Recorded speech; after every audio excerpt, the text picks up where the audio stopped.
அடிக்கிற வெயில் காலத்துல இந்த மாதிரி கம்மங்கூழ் வச்சு குடிச்சு பாருங்க. டேஸ்ட் வேற லெவல் இருக்கும். வாங்க எப்படி பண்ணலாம் பார்க்கலாம். நான் கம்பை 2 மணி நேரம் ஊற போட்டிருக்கேன்.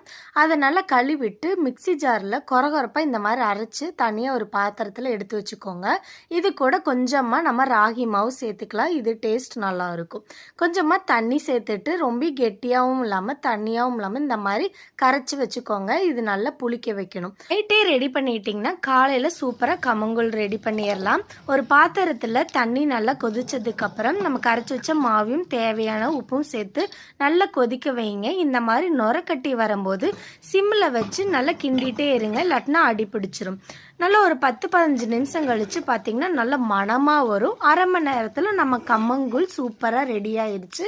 இது கூட நம்ம மாங்காய் வச்சு சாப்பிடும்போது டேஸ்ட் சூப்பராக இருக்கும். இந்த மாதிரி ஆறுனதுக்கப்புறம் கொஞ்சமாக ஒரு பாத்திரத்தில் நம்ம ரெடி பண்ண கூழையும் சேர்த்துட்டு கெட்டி தயிரும் கொஞ்சம் ஊற்றிக்கோங்க.